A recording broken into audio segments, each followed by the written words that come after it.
What's going on, guys? Busta6 here, back to your video, and today I'm finally here to do my bolt thrower ranking. Okay, a little PSA.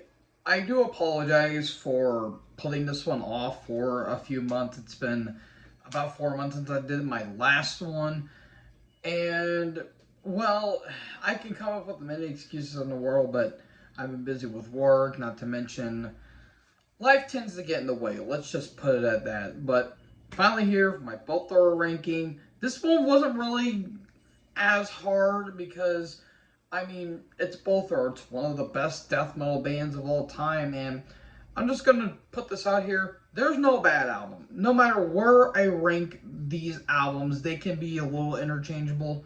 But even the Dead Last album, I think is still really damn good. So, without further ado, let's get into the Warriors of Death Metal Bolt Thrower.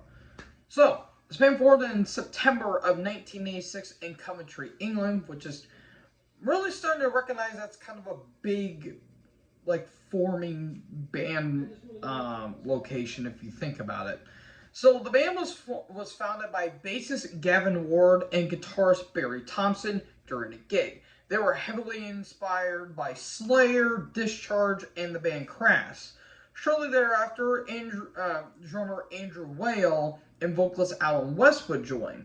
In April of '86, or April of '87, In Battle There Is No Law demo and initially was recorded, and they were initially part of the Grindcore pack, which was basically kind of how we have the big four of thrash.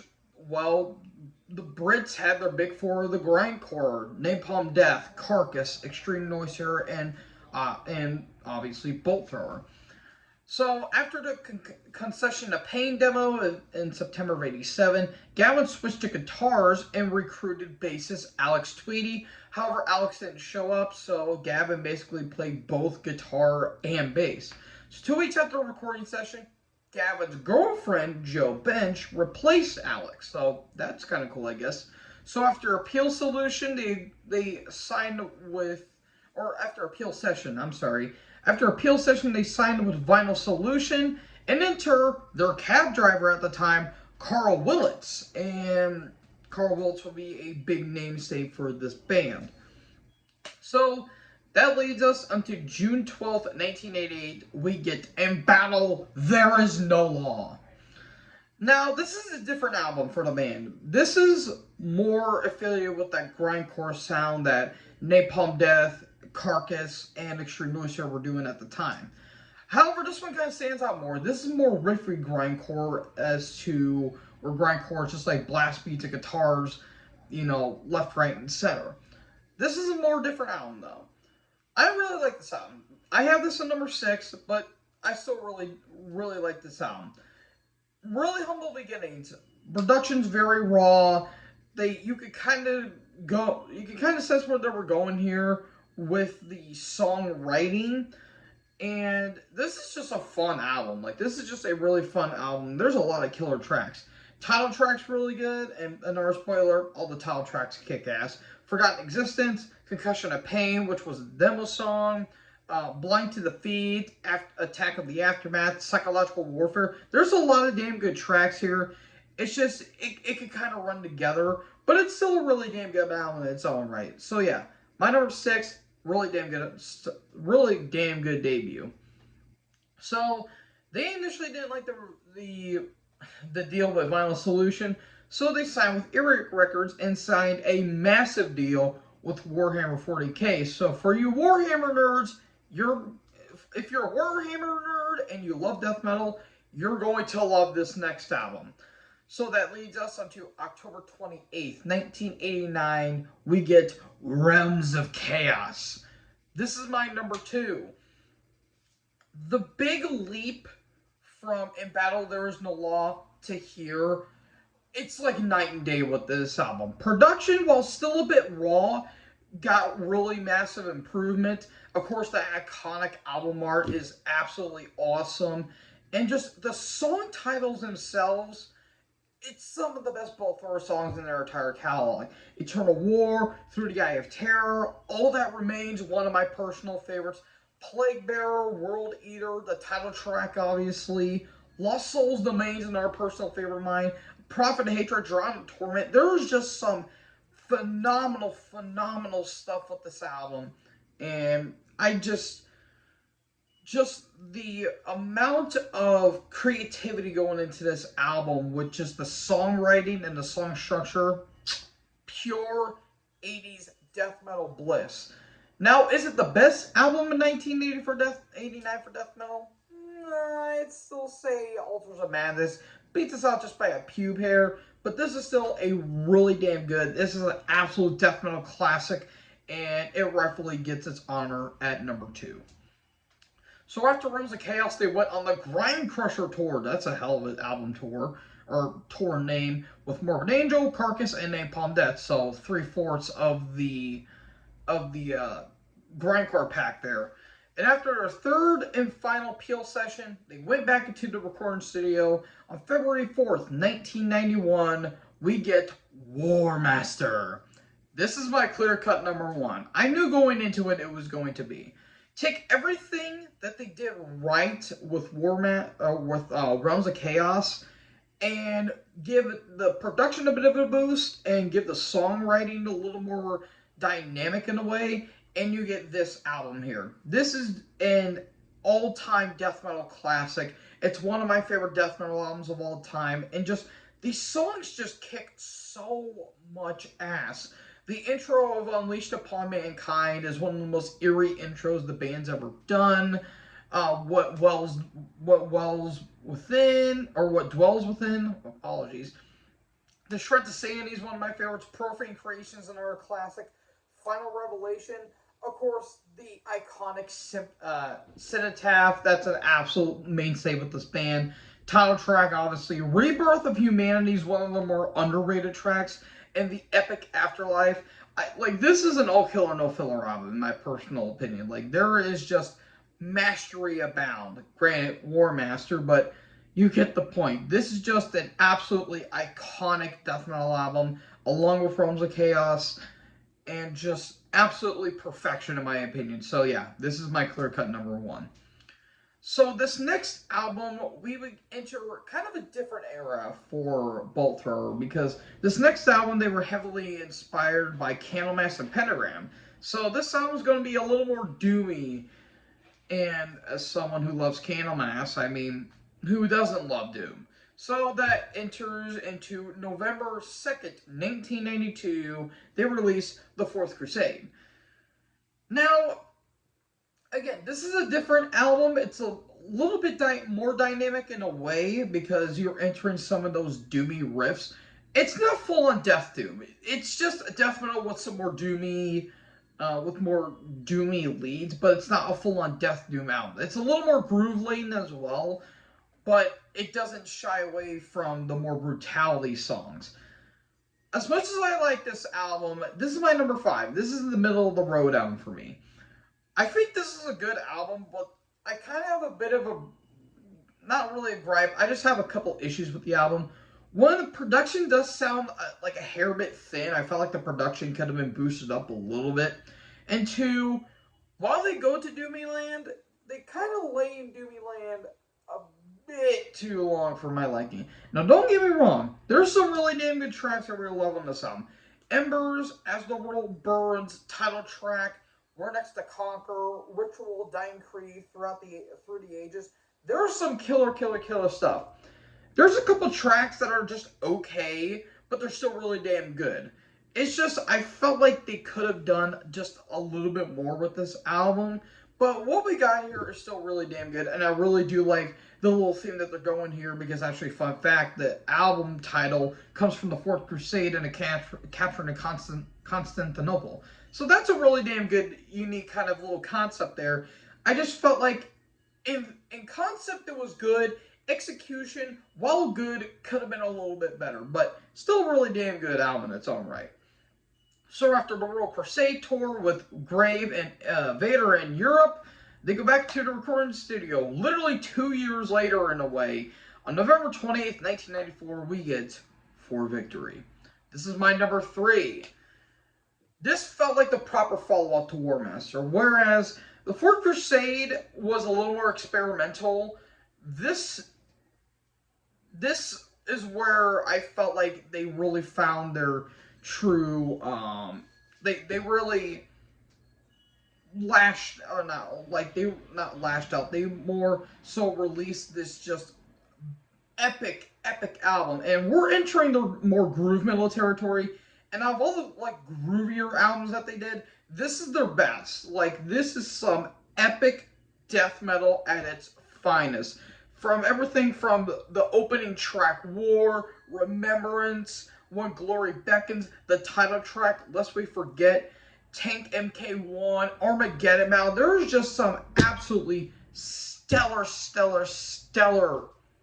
songwriting here. This is just a kick-ass album, and I absolutely love it. This is one of the best death metal albums of the 90s, and it's one of the best in their whole career. So yeah, great stuff. It's my number 3. However, as great as this album is, there would be a bit of a departure with the band.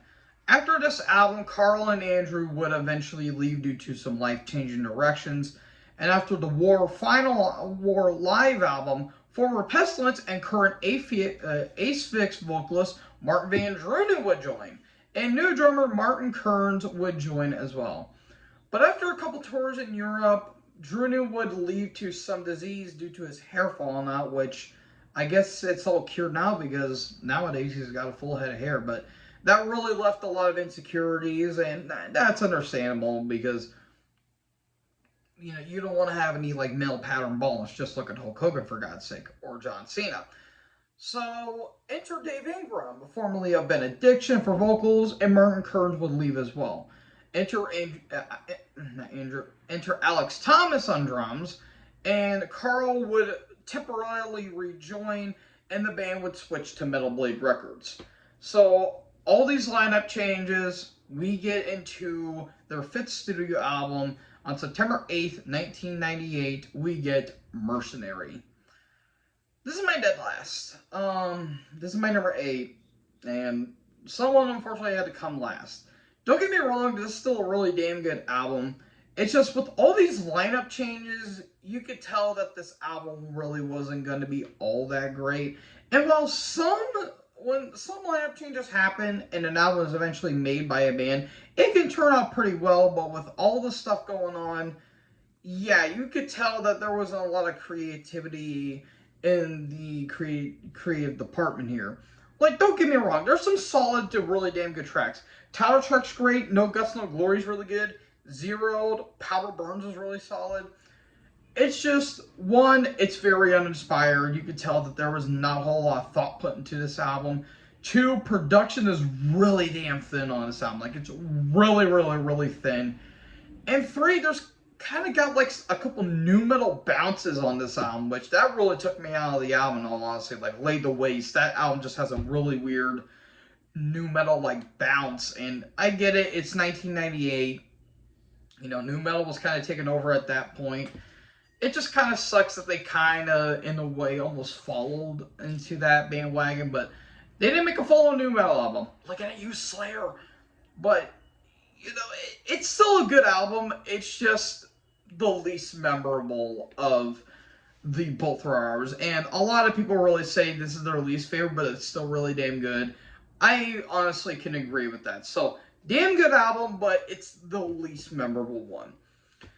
So after this album, Carl would eventually leave, and Dave Ingram would rejoin, and after some compilations and EPs, they go back into the recording studio. In November of 2001, they release Honor, Valor, Pride. This is my number 7. We're getting a little bit better here. As a follow-up to Mercenary, they did better here. Now, granted, it's still very thin. The production is still very thin on this album. And while Dave Ingram does a really damn good job, he doesn't have the same energy and impact like Carl Willis. Like, Dave Ingram, he's a hell of a vocalist. Check out his stuff with Benediction. But I just felt like Carl Willis, if he's not on the album, then no matter how good the vocalist does, it's just not the same without Carl. There's some damn good songs though. Contact Wait Out's really good. Inside the Wire's a really damn good track. Honor, Suspect Hostile, K Machine's really damn cool. This album to me though, and I kind of agreed when Jamie John said this about Thralls their ranking for Thralls of Metal. This kind of feels like a 6 Feet Under album. Like, and that's very weird to say, and I felt weird saying that, but listening to it, it kind of has like a 6 Feet Under feel, which is really weird. But if you listen to it, you can probably understand from where I'm coming from. Like the songs kind of sound like 6 Feet Under leftovers, but this is better than 6 Feet Under in a way. So yeah, while not bad, it's still kind of meh in its own right, but it's still really damn good. So yeah, better than Mercenary, but it's missing a lot, but still really damn good. So in 04, they have material for a new album, but due to personal and health issues, they would leave, and Carl Willis would make his glorious return. And a return they did. On November 11, 2005, they released their final studio album, Those Once Loyal. This is my number 4. This is For Victory Part 2. Like, this was the long-awaited follow-up to For Victory. Like, don't get me wrong, Mercenary and Honor, Valor, Pride, those were solid albums. This felt like a proper follow-up to For Victory. Songwriting got a lot more dynamic. Everyone sounds like they're finally congealed and they're comfortable with the songs. The songs are absolutely spectacular on this album. At First Light, Entrench is one of my personal favorites. Title track, Granite Wall, Kill Train, that Cenotaph riff, Anti-Tank, When Cannons Fade. There's just some excellent material on this album. The album artwork is really damn cool too. And if this band would have kept going, then I felt like there would have been a lot more excellent stuff to put out. But this is a killer album. One of the best final albums in my personal opinion. And it's my number 4. So this was loved by fans and critics alike, having massive European tours and even remastering Realms of Chaos. Everything was going great until, unfortunately, a horrible tragedy struck. On September 14, 2015, Martin Kearns died at the age of 38. And it's still kind of unknown what happened. I think there was some kind of...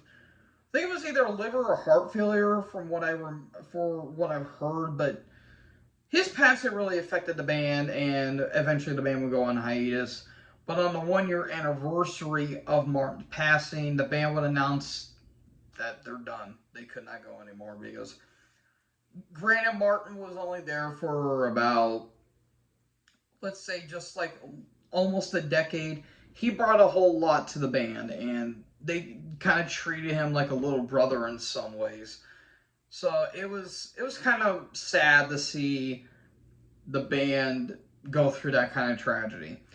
But on the March 7th of 2017, which would have been on Martin's 40th birthday, the band suggested a reunion in memory of Martin. They even released a single, which was pretty damn good too. But now Carl Willis, he's with the Memoriam band, and the rest they say is history. And Memoriam's latest album that I reviewed back when it came out earlier this year was really damn good too. So yeah, Memoriam carrying that Bolt Thrower sound and carrying that Bolt Thrower legacy still going to this day. But this is one of the most influential death metal bands of all time, and yeah, one of my favorites as well. So folks, that is my long-awaited Bolt Thrower ranking, and it's only 20 minutes. This was kind of an easy discography to go to because there was only 8 albums, but sometimes life likes to get in the way and all that fun stuff. So folks, what band would you want me to do next? Let me know in the comment section below. Make sure you guys leave a like, leave a comment, tap that big red subscribe button, and tap the bell so when I upload, you guys will be notified. Thank you guys so much for watching this video. Most importantly, join the herd. Talk to you in the next video. Peace out.